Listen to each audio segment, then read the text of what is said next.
What is up, Earth's mightiest subscribers? It's Ernie, Blerd without fear. Welcome back to the channel. All right, today's video, we are going to be talking about Inferno, number 4 by Jonathan Hickman, Valerio Schiti, and Stefano Caselli. And in this video, we are going to finally reveal the true intentions of Omega Sentinel and Nimrod. We're also going to learn whether or not we're going to witness the death of Moira X. And we're also going to learn why Cypher is Krakoa's secret MVP. We're going to talk about all this and more right now. But first, if you want to see more awesome videos like this one, hit that subscribe button. I post multiple videos throughout the week, plus live stream the Blerd Cave every Saturday at 1 p.m. Eastern, 10 a.m. Pacific. So hit that bell button. That way you don't miss anything. Also, if you enjoy the video, Hulk smash that like button because it helps the channel out. With that out of the way, let's talk about the finale of Jonathan Hickman's Inferno. You can't see me, you Stevie, wondering how I reach more evolutions than Evie and make it look easy.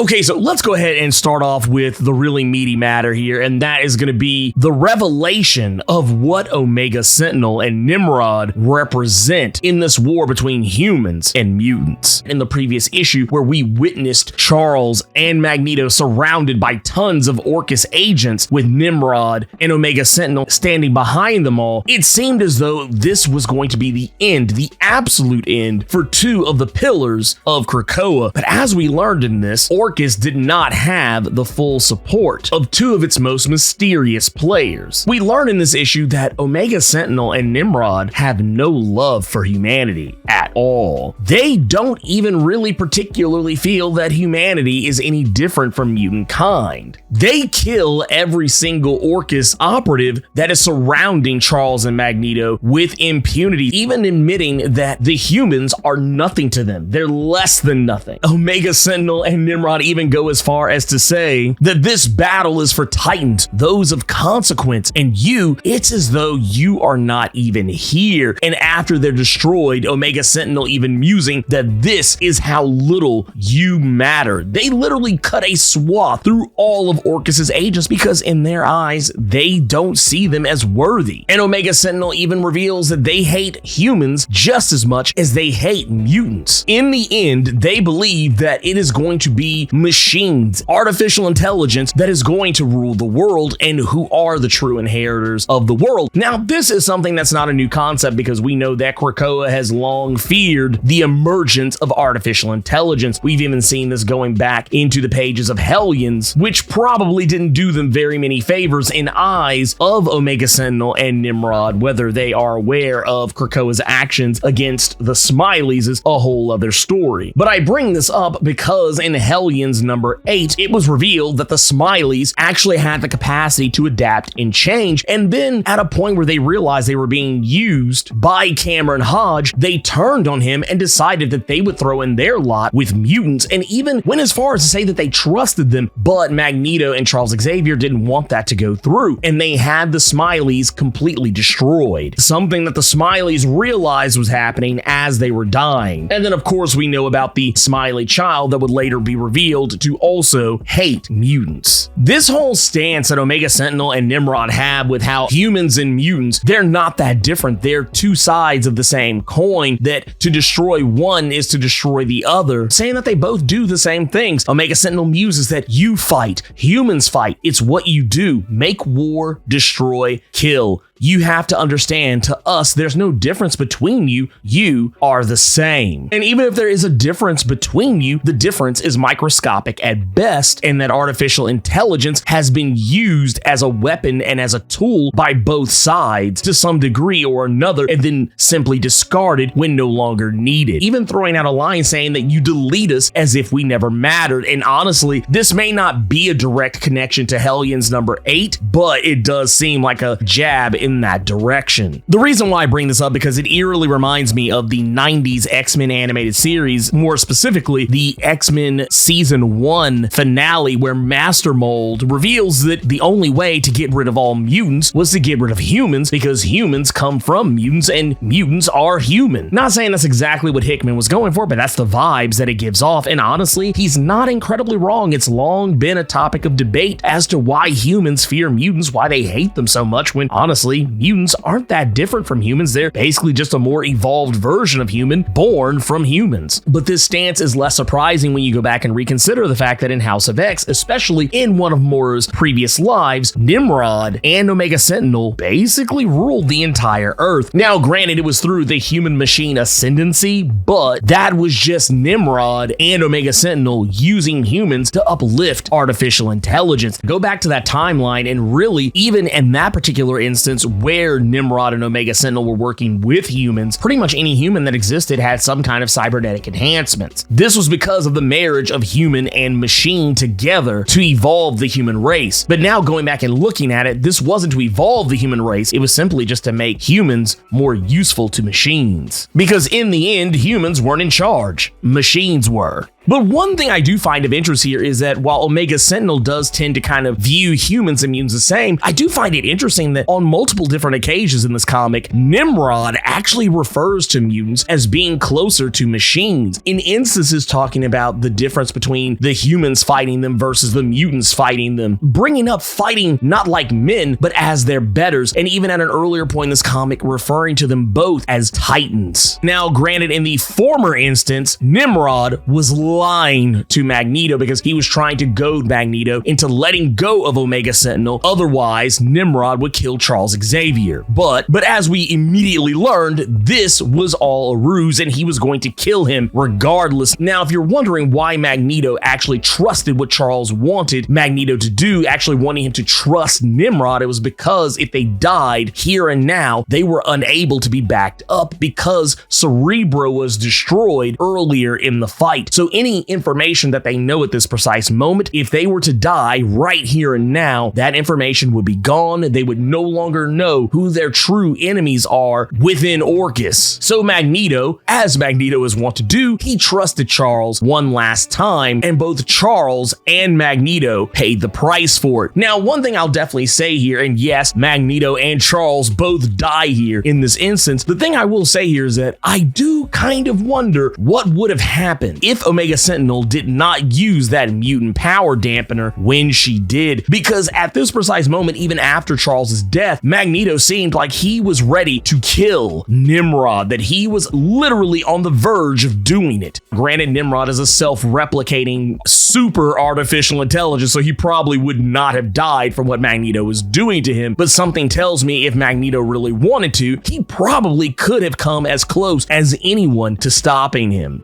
With the death of Charles and Magneto out of the way, let's talk about the death of Moira X. The big splash early on in this title is the death of Moira X. Now, I'm gonna go ahead and tell you right now, it's a metaphorical death, as death tends to be when it is emblazoned in big bold letters and slapped on the front of a cover or in the title of something. Typically, when something dies, it is a metaphorical death, except in the case of death of Doctor Strange. He's actually dead. But in this case, this is basically a death of a concept. The reason why I say that is because we now finally know what Destiny and Mystique have planned for Moira, and it's to revisit something that's come up on a few different occasions since House of X, and that is the mutant power neutralizer that Forge created back in Uncanny X-Men number 184 back in 1984. This concept has come up on a few different occasions in the pages of Marauders, in the pages of X-Force. I think it's even been brought up in Wolverine, but it is a concept that has been around for a while, and it's a weapon that was once thought destroyed, but we do know for a fact it's still around. It still exists. It's still a thing. It's not just a concept in the back of Forge's head. And even though Forge thought he destroyed all of the different mutant power neutralizers that he created, he actually did not. One still exists, and it's due to Emma Frost. Somehow, some way, Emma Frost was able to get one out of him. For whatever reason, he either A, decided to keep one, hanging around just in case or as a friendly reminder to never make one again, or somehow Emma Frost found a way to make him create another one. Either way, the plan now is to use the mutant power neutralizer on Moira X, thus eliminating her mutant powers so that when Mystique and Destiny kill her, it will not reset the timeline. The timeline as we know it now will be forever cemented. Let's go ahead and get the obvious out of the way. Do they use the mutant power neutralizer on her? her? Yes, they do. We see it at the very beginning when it's thought that she's actually shot and killed. But in fact, she has been rendered human. She is no longer Moira X, as we knew her from House of X number 2 going forward. Up to this point, she is now back to being regular, degular, bog standard human Moira MacTaggert. Albeit, she is still a Moira MacTaggert who, for all intents and purposes, has all of the memories from over a millennia's worth of lifetimes. So for all intents and purposes, she's no different than a mutant that was affected by Scarlet Witch's uttering the words "no more mutants" back around the time of House of M. But this makes her human, thus she can in fact be killed. Without any consequence whatsoever, everything continues on as if nothing had ever happened. Now, despite Moira being turned back into a normal human, this isn't such a bad thing for her in a lot of ways because she actually wanted to be human anyway. There is a point in this where she brings up something from House of X that I think people tend to forget about when thinking about Moira X and her place in the overall scheme of all things mutant as of late. And one of the truths that comes out about this is that Moira has never changed. In House of X number 2, we learned that the reason why Mystique and Destiny killed Moira and told her about what was going on with her was because they knew what she was trying to do. In House of X number 2, we learned Moira had learned how to create a mutant cure. This was her way of trying to stop the cycle, break the cycle that she was going through, realizing that she couldn't die permanently and that she was forced to relive her lives. She created something that would neutralize a mutant before they ever manifested an X gene. She feels as though Forge's neutralizer is more of a blunt instrument, that it basically takes away what someone already has, but hers would take away something regardless of whether they knew they had it or not. If her cure was actually put into place, people who would otherwise be born with X genes, they would never be activated ever, or never even develop them in any way, shape, form, or fashion, and they would never be any the wiser that they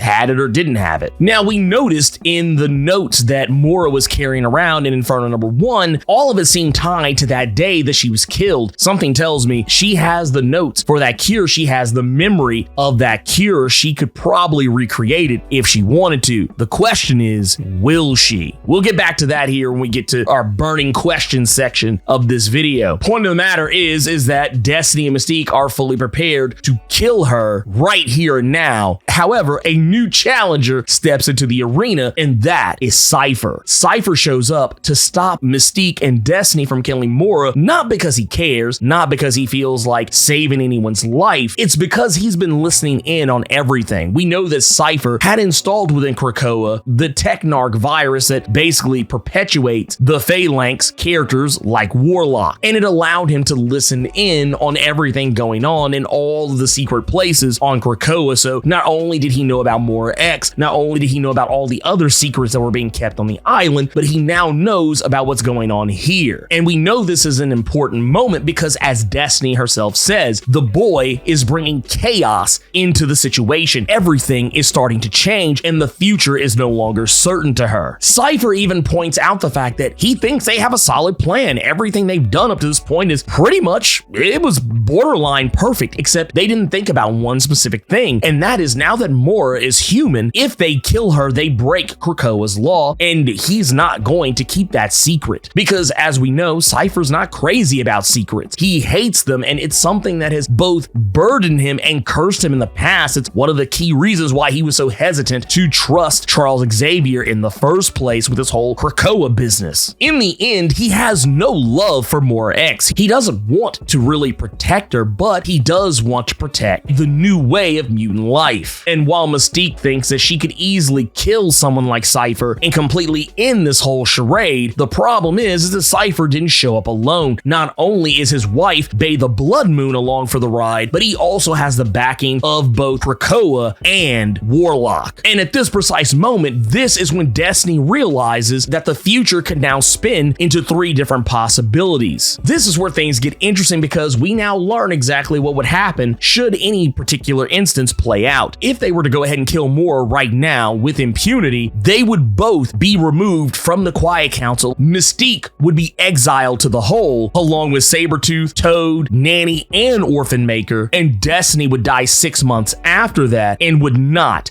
be resurrected ever again. In another possible future, they attempt to kill Cypher, but that too will fail. Mystique will die in the process, and Destiny will live to tell the tale about it. She'll stay on the Quiet Council, and maybe at some point, potentially 3 years down the road, Mystique would be resurrected again. And the other possible future is that Destiny and Mystique let Cypher walk away with Moira. Destiny and Mystique remain on the Quiet Council, as does Cypher, and all three of them continue to amass power and influence within the Quiet Council itself. Now, of course, Destiny and Mystique decide to go with option 3, and that is to let Cypher have Moira. Now, of course, they are still wary of letting this happen because, as Destiny points out, Moira still has some choices to make, and I honestly think those choices are in regards to the mutant cure, whether or not she creates it, and if she does create it, who does she give it to, or how is it implemented? And while this is the wildest of wild possibilities, there's even an option of her potentially even working alongside Orchis. Now that she's human, she could completely infiltrate Orchis, whether it's as a loyal member of their group or just trying to get her cure out into the world on the slick. I don't think that option will actually happen, but I wouldn't be surprised at this point considering all the crazy shit that's going on here. There's another thing that happens here in this instance, but I want to get back to that when we get into burning questions. I want to talk about the Quiet Council because technically we are going to witness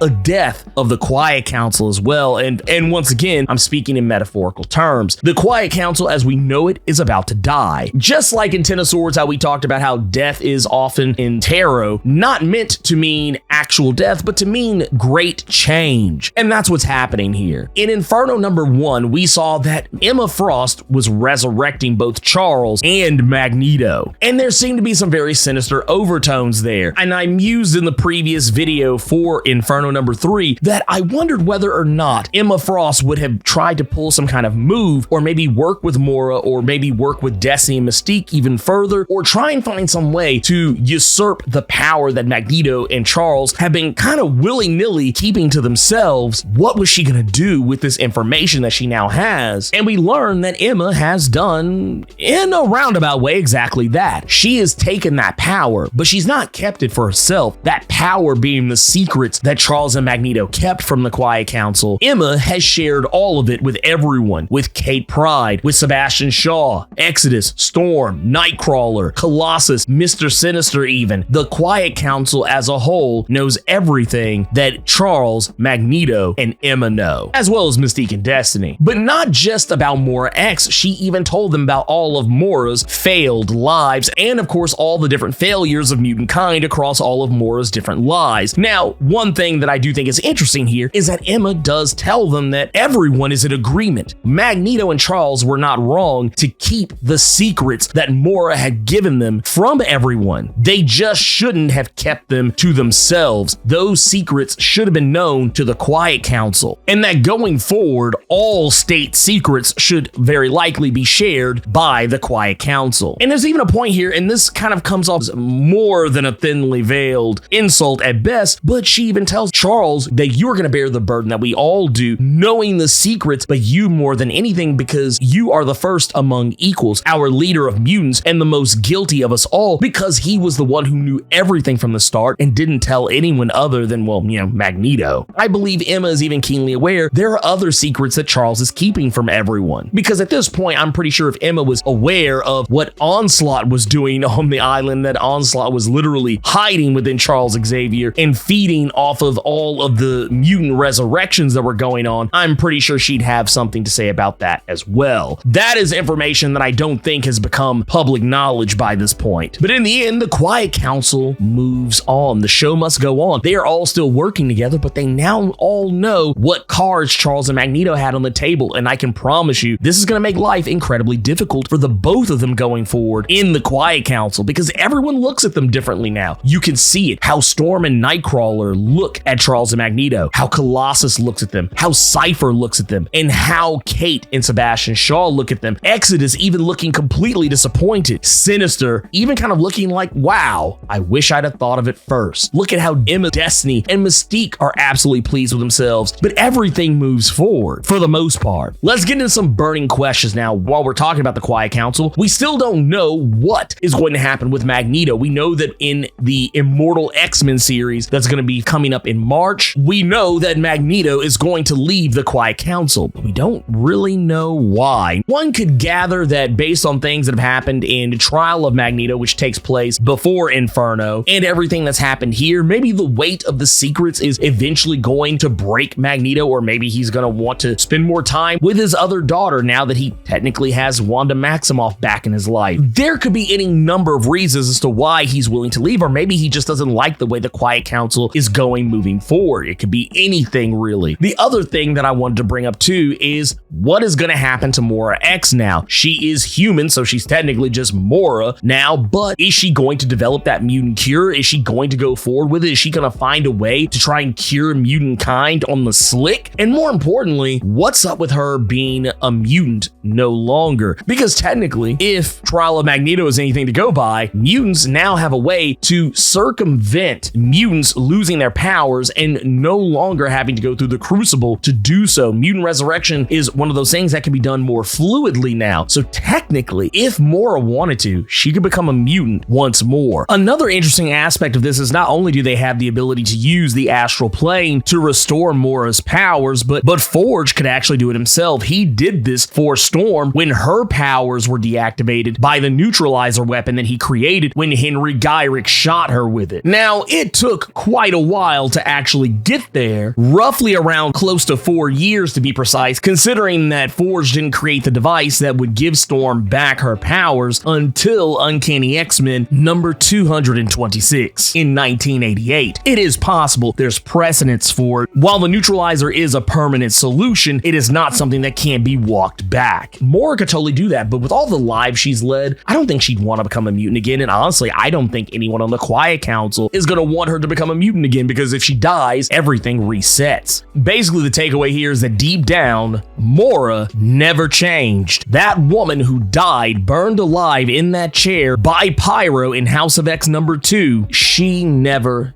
died. She has been there the entire time, and no matter how many times that she's tried to change things to change her own fate, but in the end, all roads come back to who she was in the end. Moira has lived countless lifetimes, a millennia's worth of lifetimes, and she's tried virtually everything humanly possible to change the ultimate outcome. And this has kind of forced her to return to her cynical self if she never actually left it in the first place. But I do find it interesting that in all her lives, mutants always lose. But we know from Inferno number 3 that from Omega Sentinel's viewpoint, mutants always win. So who is right and who is wrong? This all just kind of seems like a bunch of alternate timelines. And the more you think about it, the crazier it gets, and it raises more questions than answers, but that's a whole other story altogether. The other thing we can't forget is, what about the potential for Moira to have an 11th life? Well, considering that her mutant powers are gone, that possibility is out the window unless some of the other things I just mentioned come into play. Or maybe, just maybe, her 11th life did come, or rather the circumstances surrounding whether or not she could get it did come. We gotta remember, Destiny said you could possibly have an 11th life if you make the right choices. And apparently, this story, the way it plays out, one of two things is happening here. Either A, she already made the wrong choice, or B, that choice is yet to come. As Destiny does say, she still has a part to play. So maybe the potential for that 11th life might still be on the table. All we know for certain about Moira's immediate future is that whatever happens, Destiny and Mystique have not forgotten about her, and they still want to do irreparable harm to her beyond just taking her arm away. They still want to kill her, and more importantly, they also have it in for Cypher, saying that it won't just be them coming to get Cypher, but others will come after them as well. This may likely have something to do with the upcoming Sabretooth series that's going to be coming out very soon. The other question I have is that something that happens after Cypher, Warlock, Bay the Blood Moon, and Krakoa win their mutant standoff with Mystique and Destiny. We do remember that her arm, Moira's arm, was cut off by Mystique and Destiny, colony when she was captured, and Warlock gives her part of the Technarch virus. Now, I think this is going to be for more than the reason that Cypher gives her. He says it's basically that, oh, well, I just figured, you'd be better with 2 arms. But the thing is, we also know what Cypher is able to do when someone has part of Warlock on them. Just like how he infected Krakoa and it allowed him to keep tabs and secrets on everyone, he would be able to do it with Moira. He would be able to keep tabs on her and be able to see what it is she's up to, and if she's up to something that doesn't seem to be quite above board, he could potentially step in and say something or point people in the right direction. But something tells me this will play a bigger role down the road, because we can't forget that there is the huge tease that Hickman still has on the table that has not been addressed yet, and that is the return of the Phalanx. We know that in the future, at some point, the Phalanx will return, and we also know, as we're about to switch gears over to this one, that Omega Sentinel and Nimrod now have ties to the Phalanx, as it was, in fact, a Phalanx who sent Omega Sentinel back in time so that she could put everything back on track, so that artificial intelligence could win the war that humans and mutants have been fighting this entire time, but not for either side, but for themselves. The other question I really have here is whether or not Nimrod and Omega Sentinel are going to do anything to the rest of the humans on Orcus. We do know in the future solicits, we know that Orcus apparently at some point is going to get some kind of a victory over Krakoa. We've seen it in the solicits. I believe it's for